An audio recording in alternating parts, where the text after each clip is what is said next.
हम जानते हैं कि हम अंधकार के समय में हैं, पर यशायाह 30 हमें बताता है, और ये एक बार फिर से मैं इस शास्त्रांश को छोड़ नहीं सकता हूं, क्योंकि परमेश्वर मुझसे यहीं से बातें कर रहे हैं कि हम पहले से ही इस समय में हैं।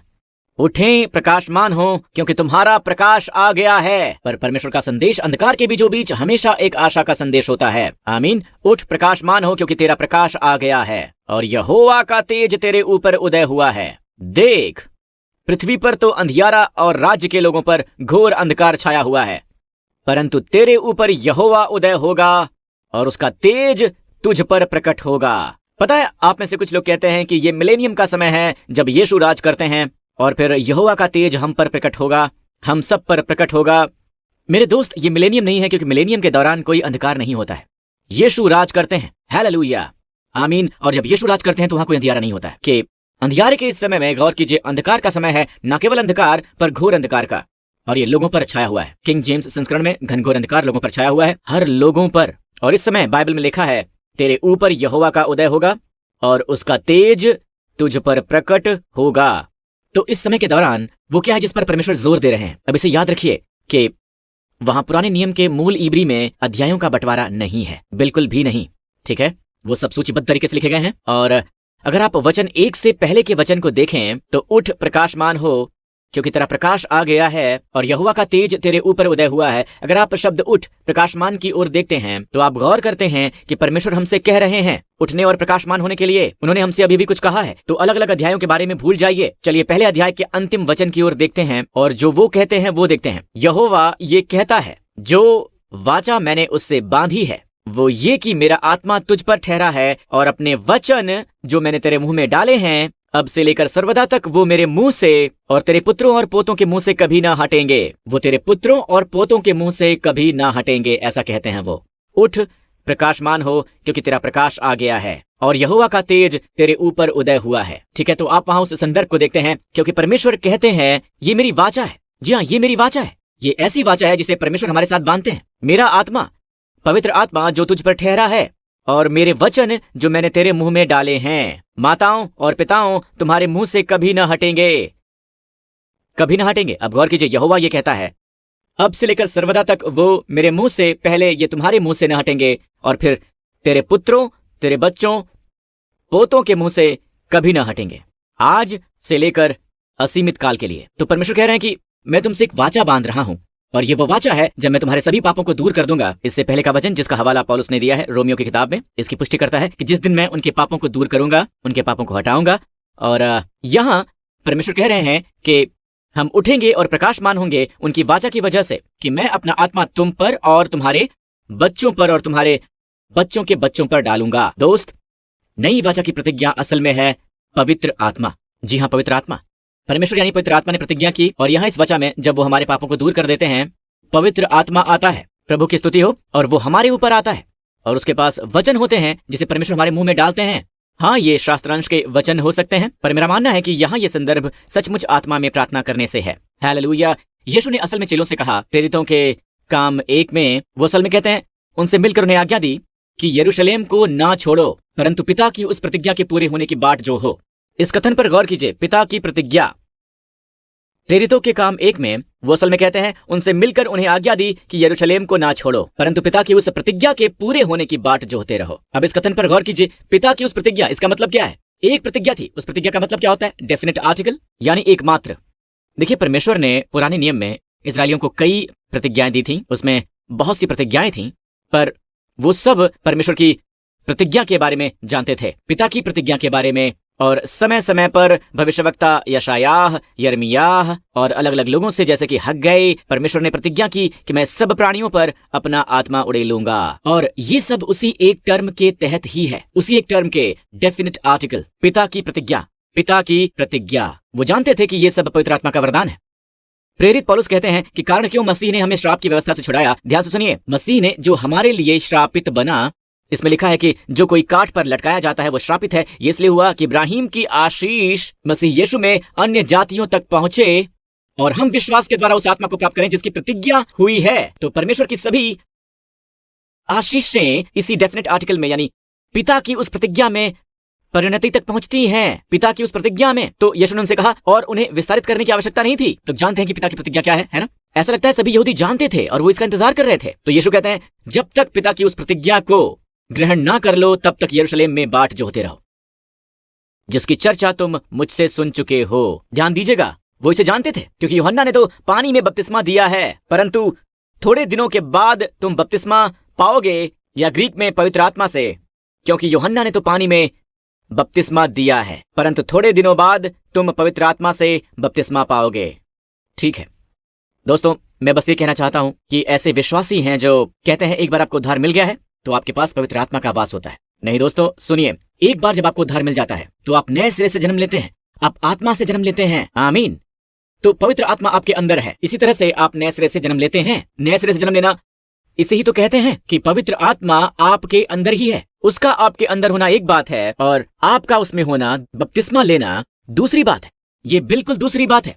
शब्द पवित्र आत्मा में बपतिस्मा लेना, देखिए मेरे लिए एक गिलास पानी लेना एक बात है, मैंने ये पानी लिया, मैंने इसे पी लिया, राइट, और अब ये पानी मेरे अंदर है।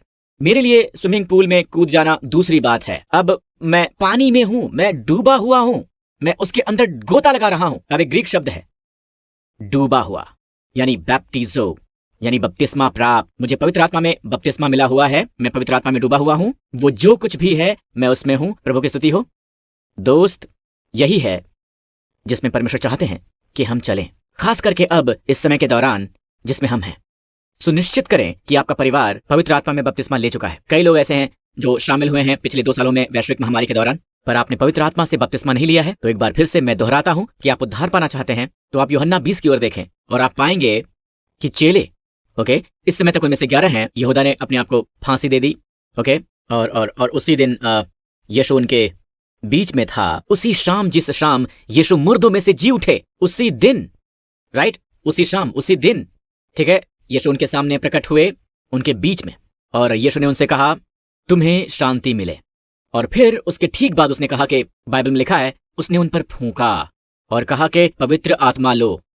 अब क्या आप विश्वास करते हैं कि तब तक शिष्यों ने पवित्र आत्मा को ग्रहण किया था? बेशक। यीशु बस ये कैसे कह सकते हैं पवित्र आत्मा लो, और ये एक सांकेतिक कथन है? नहीं, सचमुच उसने उन पर फूंका, उसने उन पर फूंका और कहा कि पवित्र आत्मा लो, जाओ पवित्र आत्मा लो। यही वो समय है। मेरा मानना है कि शिष्य नए सिरे से जन्मे, उन्हें उद्धार मिला। अब पहला प्रोटोटाइप क्या था? देखिए, किसी भी बात का पहला हमारे लिए कुछ सीखने के लिए होता है। जैसे बाइबल में पहले जिक्र का नियम होता है। बाइबल ने एक निश्चित विषय का जिक्र किया पहली बार, वहां ये अपने अपरिपक्व रूप में है, इसके बीज के रूप में उस वचन या उस विषय के अन्य सभी जिक्रों के लिए जो बाइबल में है, ये उन सभी के लिए है, ये खुल जाएगा। लेकिन उन चीजों के आधार पर जो हम पहले जिक्र के नियम से सीखते हैं, पहले जिक्र के नियम में हमारे सीखने के लिए कुछ होता है जिसका हम इस्तेमाल करते हैं, राइट, पूरी बाइबल में उसी विषय के जिक्र में हमारा मार्गदर्शन करने के लिए।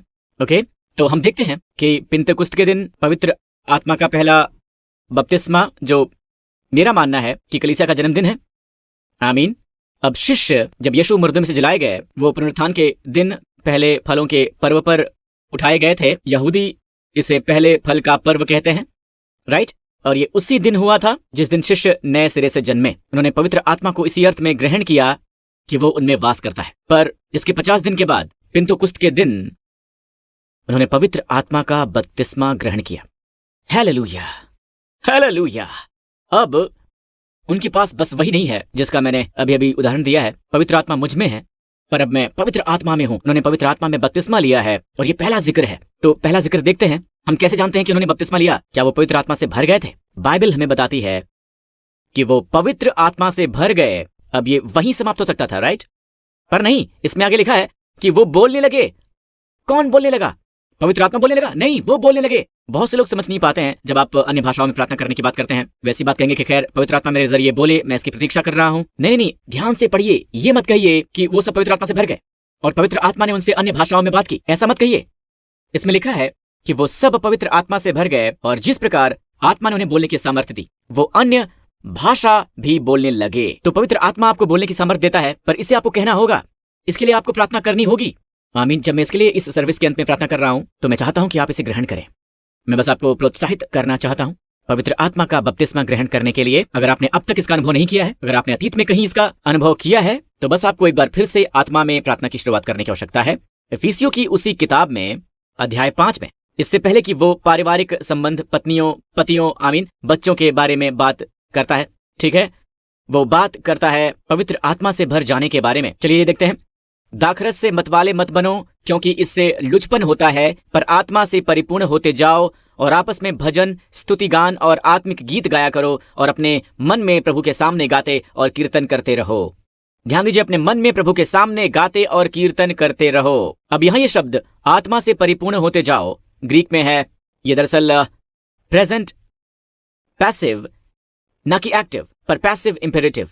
इंपेरेटिव, दूसरे शब्दों में अपने आप को लगातार पवित्र आत्मा से भरते जाओ, लगातार। आमीन। आप इसे कैसे करते हैं? भरते जाने से, भरते जाना है वर्तमान काल, अपने आप को लगातार पवित्र आत्मा से भरते जाना है। कैसे करते हैं?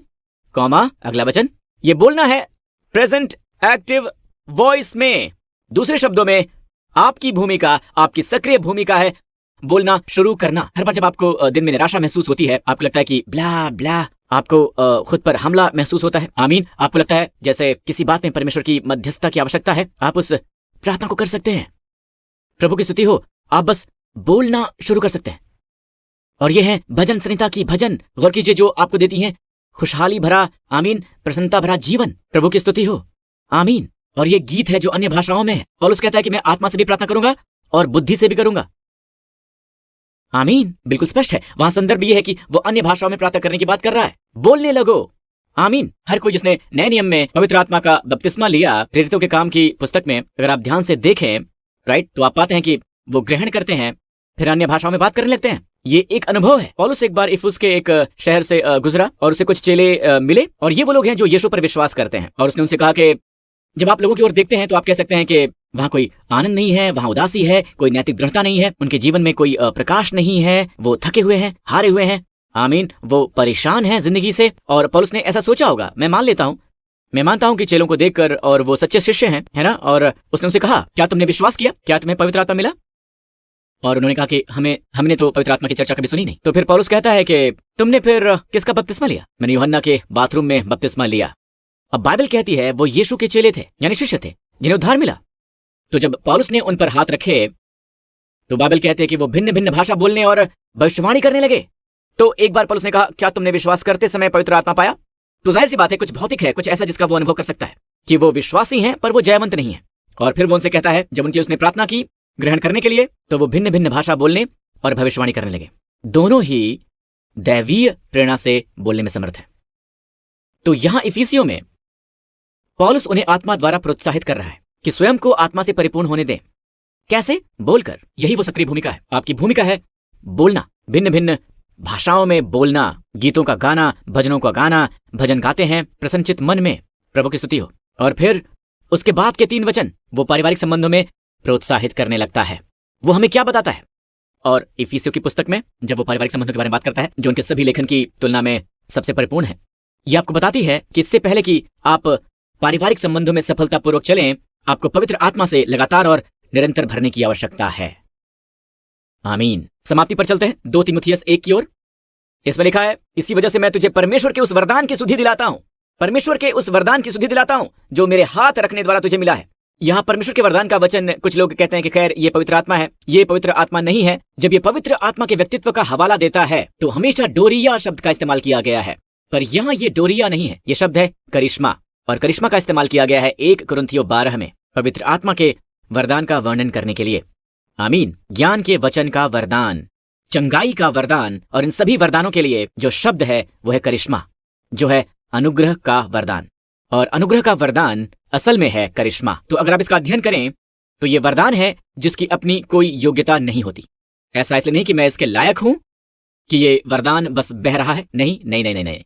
आमीन। इसके लिए यीशु द्वारा दाम चुकाया गया है क्रूज पर, प्रभु की स्तुति हो। असल में यीशु ने कहा, यदि कोई प्यासा है तो मेरे पास आकर पिए, तो मुझ पर विश्वास करेगा, जैसा पवित्र शास्त्र में आया है, उसके हृदय में से क्या? जीवन के जल की नदियां बह निकलेंगी।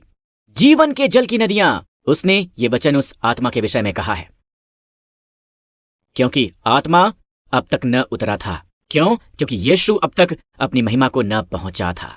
परंतु अब जब यीशु की महिमा हुई है, प्रभु की स्तुति हो, हम भरते रहते हैं और वो जीवन के जल की नदियां हमसे बहती रहती हैं और हम इसकी सुधि दिलाते रहते हैं। इसमें लिखा है सुधि दिलाते रहो। शब्द सुधि दिलाना है असल में आग को हवा देना, भावनाओं को जागृत करना, आमीन। जैसे आप बारबेक्यू कर रहे हैं या कुछ ऐसा ही, आप एक पंखा लेते हैं और आप इसे डुलाते हैं, आप इसे थोड़ा डुलाते हैं आग जलाने के लिए। आमीन। आप इसे जलाते हैं, परमेश्वर की स्तुति हो, हालेलुया, आमीन, और आग जागृत हो जाती है, प्रभु की स्तुति हो, आमीन। तो वो करिश्मा वहां है, सुसुप्त पड़ा हुआ है। आमीन। हो सकता है वो बस अभी जल रहा हो, आग को हवा देते रहिए। पौलुस कहता है आप बस आग को हवा देते रहिए, इस पवित्र आत्मा को, इस वरदान को, और वहां केवल एक ही वरदान है जिसके लिए वो पहल शुरू कर सकते हैं।